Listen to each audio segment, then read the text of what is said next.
Então, para começar, se você poderia falar um pouco sobre o seu trabalho atual na área de gênero, de direitos de mulher, feminismo. Ok.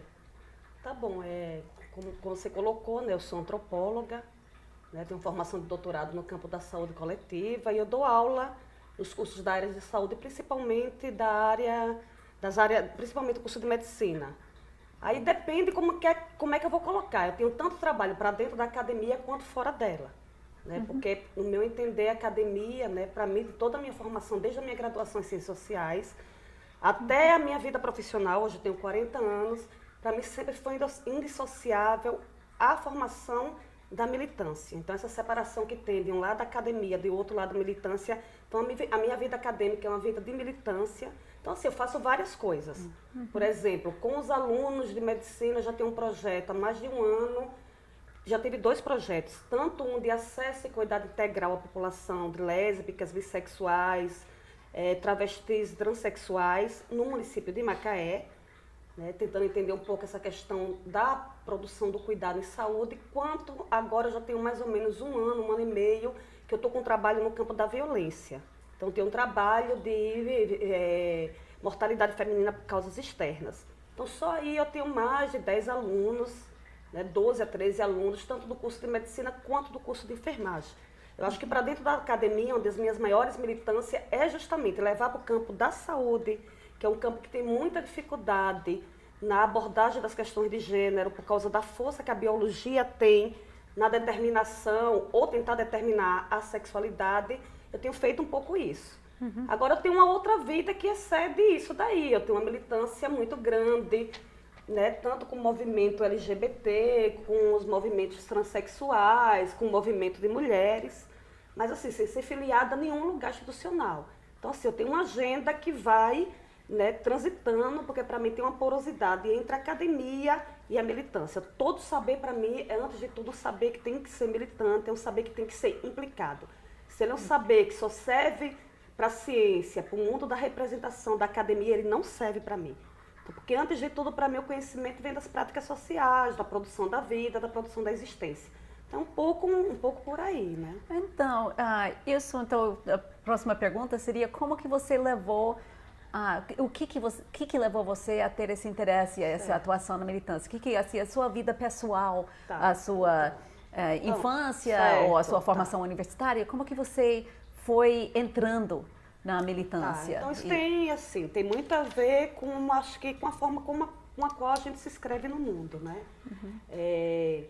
Eu sou sergipana, né? Eu moro aqui no Rio, hoje eu estou aqui dando aula na Federal do Rio de Janeiro, mas eu nasci em Aracaju, né? Que é a menor capital do menor estado brasileiro, né? Em um lugar assim que sempre foi durante muito tempo muito provinciano, um lugar muito conservador, um lugar de uma aristocracia muito forte.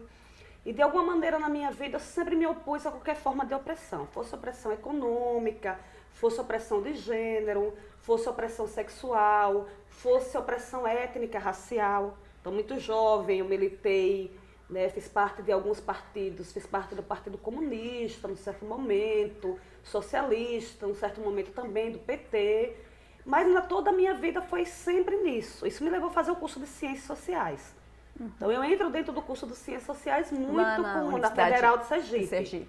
Né? E desde então, e já no curso de Ciências Sociais, meu interesse já era por temas, naquele momento, isso era 1996, 97, era por temas que ainda não eram temas, que não eram os temas de excelência da academia. Por exemplo, meu trabalho em Aracaju, na Federal de Sergipe, foi o primeiro trabalho sobre as travestis na cidade. Né? Então, assim, o primeiro trabalho era uma etnografia. Então, desde aquele momento, eu já tinha uma relação com várias pessoas, tanto lésbicas, já namorava, inclusive, mulheres naquele momento, já tinha relações afetivas com mulheres, 15, 16 anos. Então, isso tudo vai marcando a minha vida naquela cidade. E toda a minha trajetória foi construída, mais uma vez dizendo, nesse trânsito entre a minha própria vida, né, a vida das pessoas que estavam muito próximas a mim. Naquele momento tinha muito assassinato, ainda tem hoje, mas eu me lembro toda a minha adolescência, toda a minha juventude convivendo com inúmeros assassinatos de pessoas muito queridas. Então, a cada assassinato, a cada violência, era para mim um incômodo, né? E eu acho que essa coisa de não aceitar nenhum tipo de opressão, achar que qualquer coisa que oprima do outro, o direito do outro, poder ser ele mesmo, tem muito a ver com a minha formação. E isso me acompanha desde sempre. Não dá para dizer quando é que isso começa. Eu deveria dizer que desde quando eu me entendo por gente, eu realmente tenho uma... como é que eu poderia dizer? Um incômodo, né? E um movimento muito grande contra qualquer forma de opressão.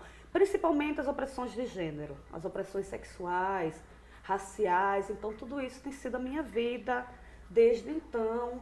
Né? Eu tenho inúmeros espaços de militância, né? Faço militância na luta antimanicomial, por exemplo, que é uma coisa que está presente na minha vida. Faço militância pelo direito à cidade. Faço militância contra a retirada compulsória de pessoas por causa da questão do crack. Então, tem muitas agentes. Eu não tenho uma agente específica de militância. Eu costumo dizer que qualquer coisa que afronte a vida é, para mim, uma agenda de militância. Uma agenda que a gente tem que estar muito atento e se posicionando. E aí você, dentro do seu espaço, seu bairro onde você cresceu, antes de chegar na universidade, já tinha alguma influência, alguma que você sempre se sentia revoltada com a injustiça social, a opressão, mas tinha alguém que você via como modelo? Ou tinha algum grupo no bairro, ou na sua família? Ou, então, acho que a gente tem inúmeras influências que perpassam a vida da gente, né? Eu acho que desde leitura, de família não, uma família muito conservadora, né?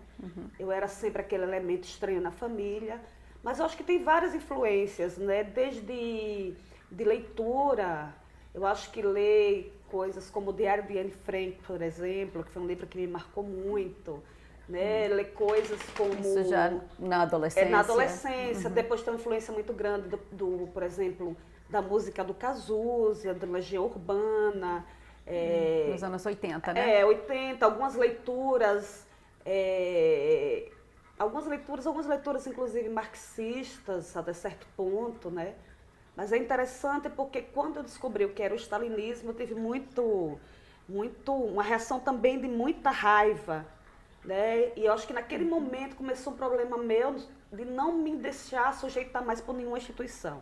Por exemplo, eu não poderia partilhar de um lugar que de alguma maneira achava o pensamento do Stalin interessante, né? Porque para mim não há nada que possa defender o pensamento stalinista, por exemplo, pelo grau de atrocidade de Stalin, em nome do poder comunista, ter destruído as pessoas. Então eu faço uma ruptura, naquele momento eu era da União da Juventude Socialista e do partido do PCdoB, naquele momento aquele lugar Quando não foi se isso? via, eu devia ter 18, 16, 17 anos, não se via para mim. Então um lugar que tinha, de alguma maneira, naquele momento, tomava esse pensamento, que é o pensamento do stalinismo, o pensamento do Stalin, como lugar, ele para mim não se via. Estou dando isso como exemplo porque depois nenhum lugar que tivesse qualquer pensamento, que tivesse uma conotação fascista, logo saía dele. Então é sempre assim. Eu ia para a reunião de alguns movimentos negros, ficava muito incomodada. Ia para a reunião do movimento gay, também ia me dando um certo incômodo.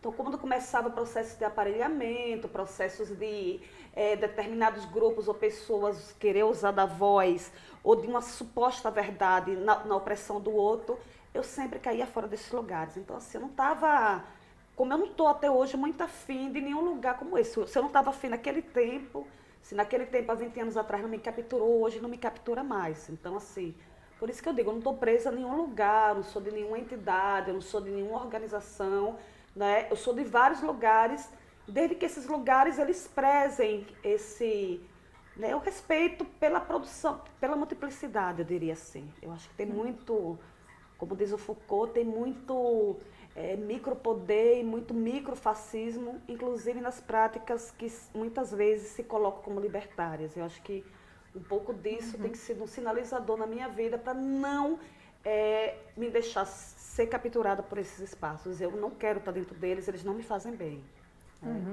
E você pode dar algum exemplo de um movimento que você estava aproximando, que você mencionou, o movimento negro, eu acho o movimento que LGBT? vários movimentos gay, algumas reuniões que eu ia, isso há muito tempo atrás, eu tenho 20 e poucos anos. né? Algumas vezes o movimento negro depende, eu acho que isso está em todo lugar. Claro que não é assim, né?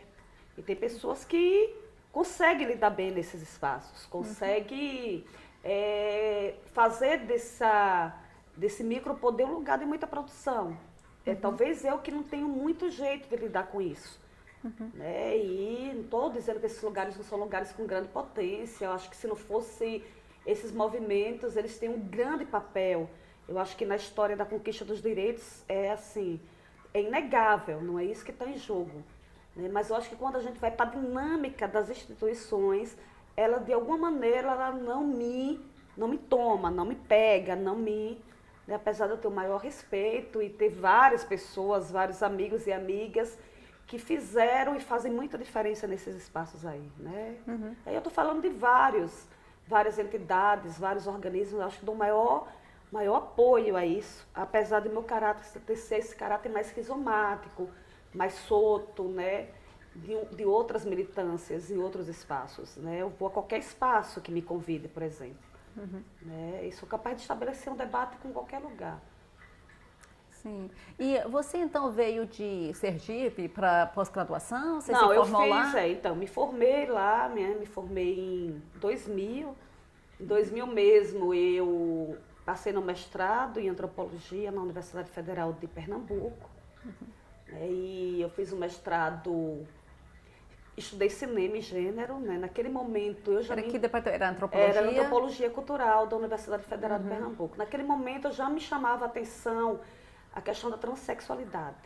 Eu que estudei, você na fez verdade, eu fiz a graduação, a monografia da graduação sobre sobre transexuais, as travestis, né? Naquele momento ainda era 2000, o tema da transexualidade ainda era muito incipiente no Brasil. Né? E assim, me chamou muita atenção, eu acabei estudando cinema, eu fiz uma dissertação de mestrado que tem a ver com cinema e gênero, eu estudei o cinema do Almodóvar, por exemplo. Mas depois do mestrado, que eu voltei para Aracaju, o tema da transexualidade, de alguma forma, ele me perseguia muito. E o que mais me deixava indignada era como é que transformaram uma experiência, que é a experiência do gênero, que é uma experiência histórica, performativa, autodeterminada, numa doença. Eu era e sou inconformada, né, com isso. Por que se transformou isso numa patologia? Né? Porque alguém, para se produzir, né, nascer sobre um determinado sexo, né, ou declarado que é macho ou fêmea, e a sua construção não estava de acordo com aquela marca imposta pela biologia, tinha que necessariamente ser patologizado. Então, tinha um pavor a isso muito grande, né, uma crítica muito grande a isso, e fiz um mergulho profundo na produção desse dispositivo, né, que vai pegar, durante o século XX, a produção dos modos de vida transexuais e transformá-lo num DSM, né, num diagnóstico de saúde mental, psiquiatrizado. Então, isso tem sido uma agenda que eu me aproximei muito. Ela foi muito forte no doutorado, fiz várias entrevistas e hoje eu não estou mais estudando mais esse tema, eu tenho saído um pouco desse campo, né? Eu tenho me preocupado com outras questões, eu tenho agora pensado no pós-doutoramento, que eu estou me organizando agora para fazer, estudar um pouco das relações ou dos discursos e práticas não monogâmicas, que seria um pouco me voltar para a discussão da família, do parentesco, da reprodução sexual, social, né? E se essas novas reorganizações discursivas não monogâmicas, elas de alguma maneira desestabilizam ou não a heterossexualidade, por exemplo, e a monogamia. Então tem um outro lugar que eu tenho aberto. Hoje eu faço muita militância no movimento transexuais, mas eu acho que as transexuais e os transexuais, né, no meu tempo, eu me lembro, não consegui, entrevistei só um homem transexual. Hoje eu tenho inúmeros amigos homens transexuais. Né? Eles se tornaram, por exemplo, bem mais visíveis. Né? E muitos hoje são... Porque as mulheres eram sempre muito mais visíveis. Né? E hoje a maioria deles e delas protagonizam sua própria história. Então, hoje, por exemplo, o movimento transfeminista é um movimento extremamente interessante na agenda feminista. Né? Então, as pessoas têm ocupado, né? Eu tenho, por exemplo, um aluno transexual que é mestrando no programa do qual faço parte. Então, essas pessoas elas foram se visibilizando, né, se tornando mais visíveis e foram sendo porta-vozes das suas próprias experiências de vida. Hoje, minha comunicação é muito na militância. Então, assim, eu conheço inúmeras pessoas. Essa agenda posso chamar de uma agenda da militância trans, é hoje uma das principais agendas, que eu milito paralela à OTA, né? Paralela à agenda étnico-racial, paralela à agenda das mulheres, paralela à agenda da, por exemplo, autonomia do corpo, do parto natural, né? Da violência obstétrica. Então, são muitas coisas, né? Da loucura, né? De como a gente tem lidado com isso, né? Do uso de drogas, por exemplo. Então, assim, são muitas agendas que perpassam hoje a minha vida, né? Uhum. E você, quando você fez o doutorado sobre o movimento transexual, era movimento transexual ou era prática? Não, na verdade eu fiz uma discussão sobre, na verdade, como se produziu esse dispositivo, né? Como foi que foi produzida essa ideia do transexual? Da transexualidade enquanto uma disforia de gênero, por exemplo, né? Enquanto um transtorno, em um certo momento de identidade, e hoje uma disforia. E aí eu entrevistei vários e várias, né, bem mais várias transexuais que estavam ligadas a serviços de saúde. Né? E recentemente eu fiz um outro trabalho, que vai sair agora num livro, publicado pela Federal da Bahia, e também vou apresentar agora na Reunião Brasileira de Antropologia, que é uma das últimas coisas que eu estou fazendo no tema da transexualidade, que foi mais com os homens transexuais sobre o uso da testosterona. Então, sempre teve essa dobra também com a saúde. Sim. Com a saúde não no sentido da ausência de doença, né? Mas na saúde no sentido de uma visão muito ampla, a saúde como produção de vida, né? E o cuidado como não o cuidado, mas o cuidado como aquele cuidado que Foucault fala, esse cuidado de si, né? Essa experiência que as pessoas vão tendo com elas, na relação com os outros. Isso são temas que têm me instigado muito. Então, sempre, de alguma maneira, eu tenho atravessado o campo da saúde e outros campos também muito iluminada por essas questões aí. São elas que me movimentam, me fazem para a rua, me fazem para os espaços de militância, por aí vai. E isso foi no Rio de Janeiro, esse doutorado? Então, não, eu fiz o mestrado, foi no Rio de Janeiro, né, em 2005. Eu vim numa jornada aqui, né, eu tinha preparado 2 projetos, um para ser submetido à Federal de Santa Catarina e o outro para ser submetido aqui ao IMS. Foi aqui no IMS, no Instituto de Medicina Social, que eu conheci a Márcia Aran, que infelizmente faleceu, né? Ela faleceu em 2011, Era professora? com 46 anos, de um câncer de mama, e era uma pessoa fantástica. Além de professora, era uma feminista, né? Eu acho que é uma pessoa que teve uma importância muito grande na produção dos estudos de transexualidade aqui no Brasil. Então, eu vim, né? Em 2006 eu passei no doutorado, e fiz uma formação bem interessante. No doutorado eu tive muito acesso à discussão da Judith Butler, né, discussão sobre a questão da vida. Eu aprofundei muito o meu campo de conhecimento nos estudos do pensamento do Foucault, hoje um dos pensadores. Então, assim, em 2010 eu defendo o doutorado, né, em março, abril de 2010, e no final volto para Aracaju. Nesse inteirinho eu presto concurso, sou aprovada. E no final de 2010, eu estava vindo embora, né, para aqui para o Rio. Eu, minha companheira, né, que mora aqui comigo, e o cachorro e o gato já morreu, inclusive, não está mais vivo. A gente veio embora para o Rio. E assim, desde 2010, final de 2010, eu estou aqui no Rio. Então, dou aula e faço outras coisas, faço parte também de uma pós-graduação, né, na verdade, de um grupo, né, de um coletivo de pesquisa chamado Micropolítica do Trabalho e Cuidado de Saúde. É um grupo muito interessante, com muitas agendas de militância na vida, né? Uma agenda também de luta antimanicomial, uma agenda muito contra as internações compulsórias de pessoas usuárias de crack. Acho que toda essa política que tem, de alguma maneira, colocado a vida numa dimensão de precariedade, né? Produzindo, eu acho que isso me interessa muito. E aí são várias agendas, né? A agenda das favelas, e por aí vai.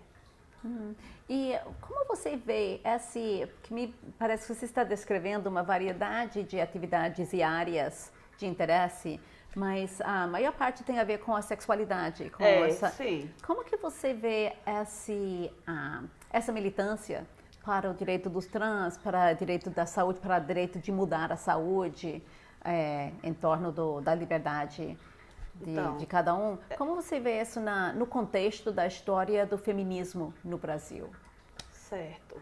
Então, acho que de alguma maneira é realmente isso. O tema do gênero, o tema da sexualidade, ele vai atravessando as minhas inquietações, né? Eu acho que isso tem, muita coisa mudou, né? Do tempo que, por exemplo, do tempo do meu doutorado para cá, acho que algumas coisas mudaram, mas muitas conquistas ainda precisam ser feitas. Falar da agenda do feminismo no Brasil, eu acho assim, o Brasil, ele tem uma característica que é muito, muito singular, né? Primeiro, a sua característica de extensão territorial, né? E de multiplicidade que a gente tem aqui. Então, a gente tem uma multiplicidade, né? Tomar o que é o movimento feminista, por exemplo, quais são os movimentos. Eu sempre falo movimentos feministas, porque não tem um movimento feminista. Pois é, então, o nome do projeto é Feminismos. Então, tem vários movimentos, né? Várias expressões. Ultimamente, eu tenho observado nas redes sociais uma renovação muito de um feminismo jovem, né? Mas eu também acho que tem muitas coisas que aparecem sobre a bandeira do feminismo que são extremamente complicadas. Né? Às vezes, muitas agendas que são atravessadas por pautas com muita dificuldade de abertura para as diferenças, de abertura para a alteridade, muitas agendas radicais e tensas, sempre, às vezes, na desqualificação de um determinado grupo, né? Assim, são inúmeras coisas. Então, assim, não dá para falar do que é o movimento feminista no Brasil. E eu acho que tem uma tensão com a transexualidade muito grande, de alguns movimentos, de alguns lugares. Uma tensão entre os movimentos que trabalham com a sexualidade? Entre os movimentos feministas e o movimento transfeminista, que tem aparecido com muita força. Hoje as mulheres transexuais e transfeministas, elas ocupam uma agenda extremamente interessante. Desde quando? Quando você Acho diria que mais começou... ou menos aos 2 ou 3 anos isso tem ganhado uma força muito grande. Então isso depois que você escolheu estudar esse tema na graduação. Tanto é que a agenda, por exemplo, da Marcha das Vadias tem sido, por exemplo, estou acompanhando a daqui do Rio, e acompanho outros debates também em São Paulo, tem sido a incorporação e a presença muito grande, por exemplo, das mulheres transexuais. Mas eu acho que tem muita tensão. E tem muito movimento. Então, você não dá para falar o que é um movimento feminista. Né? Eu acho que eu vejo mais o feminismo como uma força, né? E uma forma de estar no mundo, né? Uma forma de se escrever no mundo. A minha visão de mundo e a minha forma de estar no mundo é uma forma feminista, no sentido de que qualquer opressão, né, de gênero, sexual, ela me toca e me avilta imediatamente. Eu tenho uma posição de reação não só individual ou coletiva. Acho que isso é um jeito de estar no mundo. É uma escolha de estar no mundo, sem necessariamente se vincular a nenhuma tendência. Né? Algumas feministas eu gosto, as feministas mais pós-críticas, eu tenho lido bastante, né? Tenho me aproximado muito mais das latino-americanas, por exemplo.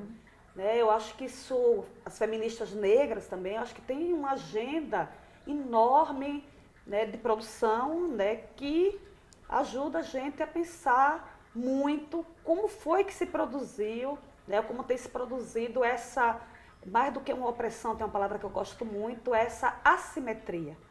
Né, como é que uma diferença, que na verdade para mim tem muito mais, tem uma simetria muito forte e que legitima muito uma desigualdade. Né? Como é que a gente, a grande questão é como é que a gente transformou as diferenças em desigualdade e faz dessa desigualdade um exercício de opressão.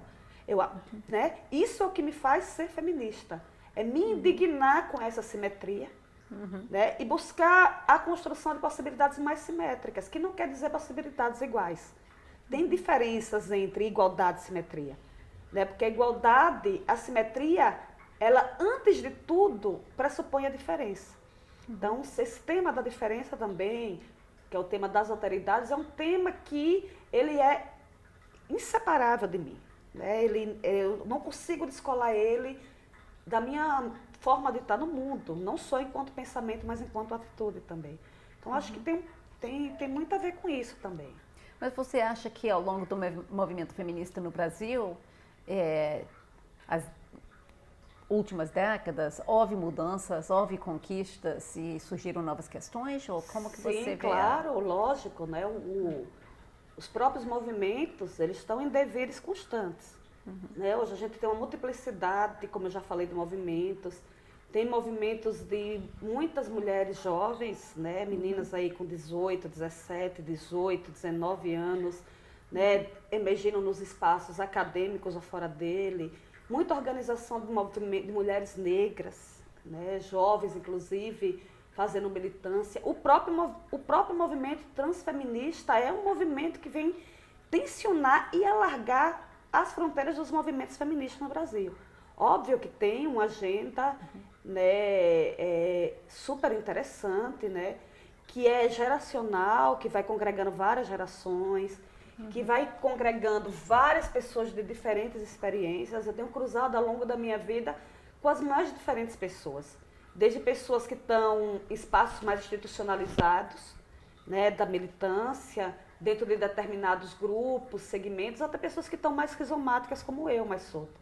É óbvio que tem uma multiplicidade dentro da academia, nessa dobra, mais uma vez, entre academia e fora da academia, ou para dentro da academia ou fora, acho que tem um monte...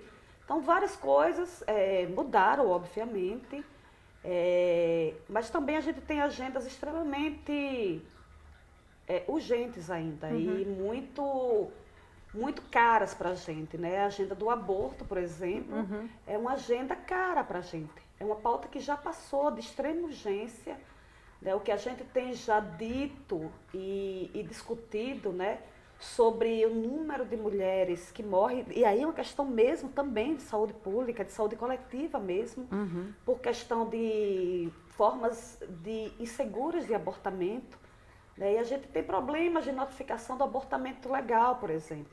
Então tem uma tensão, acho que a presença de uma bancada evangélica extremamente forte, né? O Brasil tem muita dificuldade em fazer enfrentamento dessas agendas. E não tem sido uma coisa que tem sido levado nos últimos anos como um elemento importante na agenda política.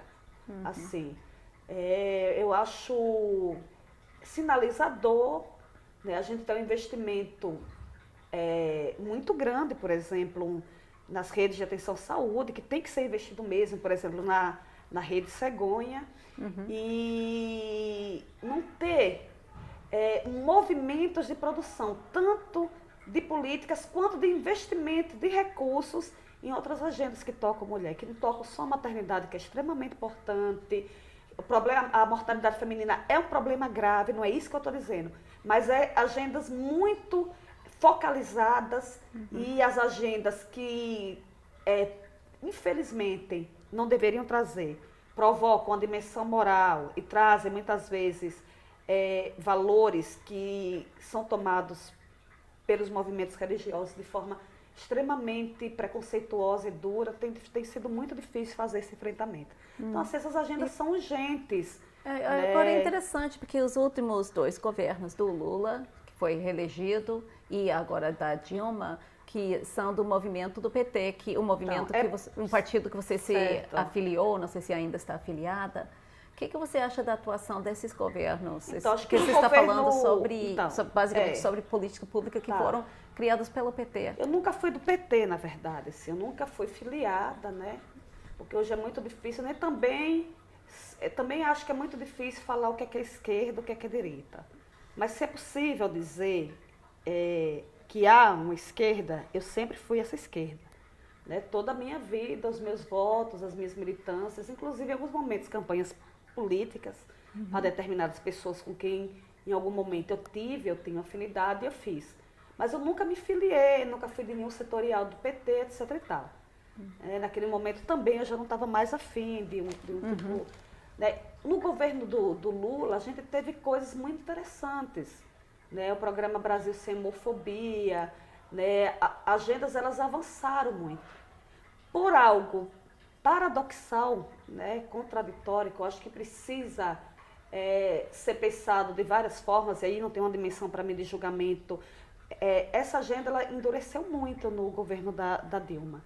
Apesar de ser a primeira mulher. Apesar de ser uma mulher, ela teve quase eu poderia dizer que ela paralisou literalmente.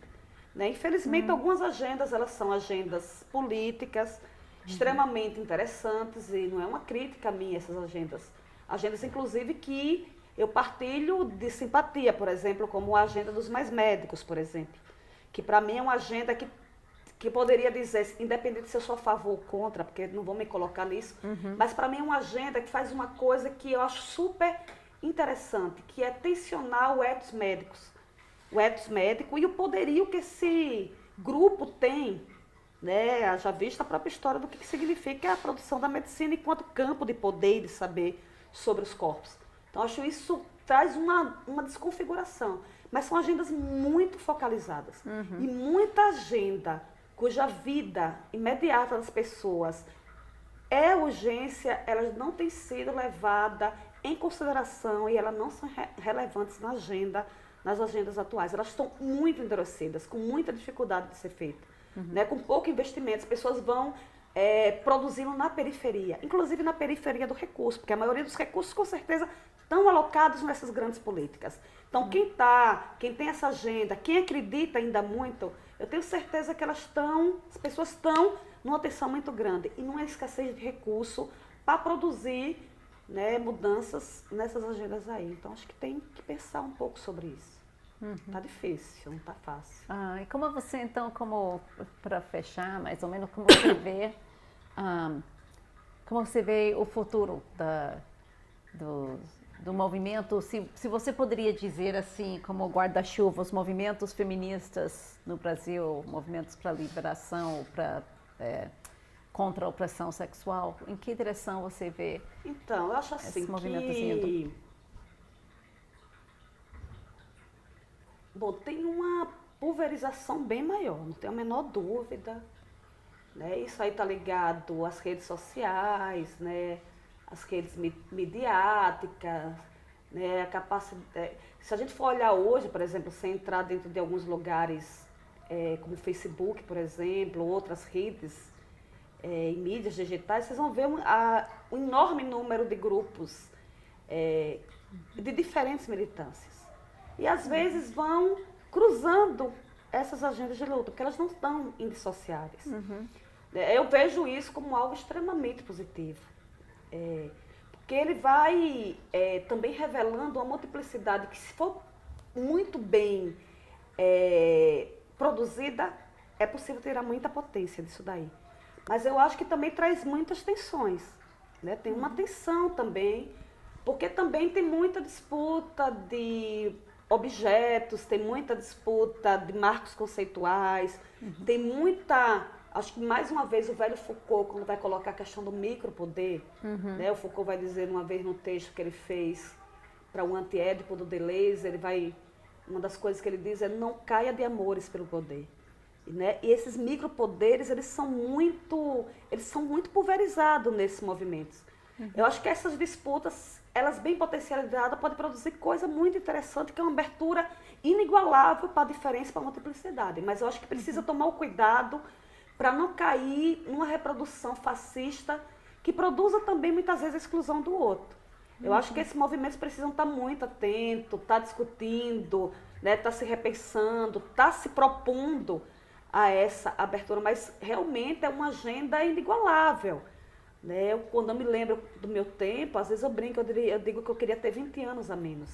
Né? No meu tempo, as coisas eram muito mais estanques, tinham poucas linhas de fuga. No seu tempo? Era mais estanque. Porque o seu tempo também é agora. É agora também, seu mas tempo eu digo, da quando faculdade. eu tinha 20 anos, era 20, 18, 19 anos, tinham os partidos políticos, as uniões da juventude, né? Um ou outro, também tem a ver com o lugar que eu nasci, mas era muito... Hoje tem a possibilidade de linhas de fuga se produzem no instante numa velocidade muito grande.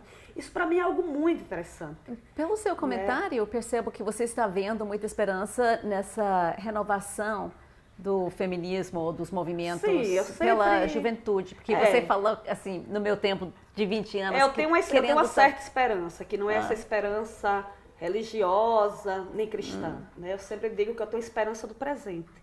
Né? A esperança, para mim... é a esperança do acontecimento do presente. né? Eu acho que quanto mais a gente tem agendas muito, porque também tem, ao mesmo tempo, o machismo também ele vai se tornando mais visível, né? A violência à população LGBT está aí, a todo instante, de diferentes formas. Então, assim, a gente também tem os desafios eles são cotidianos, então as esperanças elas são cotidianas também. Eu não tenho esperança de um futuro, porque para mim não tem um futuro. O futuro ele é o presente. Eu tenho a esperança do presente. Eu acho que isso é o que me move, a esperança no presente. O presente eu hoje estou viva, tem muita assimetria hoje, então hoje tem muita esperança das coisas serem feitas. Então é nisso que eu acredito que a esperança é o que vai movimentando a gente, mas não uma esperança de nostálgico de um futuro onde tudo vai ser igual e o mundo vai ser sem opressão. Eu acho que a gente pode brigar por condições cada vez menos assimétricas, mais simétricas, né, de mais produção da diferença. Mesmo que às vezes o mundo aponte para coisas ao contrário do que eu estou dizendo. Né? Eu acho que tem um pouco a ver com isso também. Eu acho que disse tudo. Muito obrigada. Tá bom. Foi muito legal. Tá Obrigada. ótimo. Vamos parar aqui.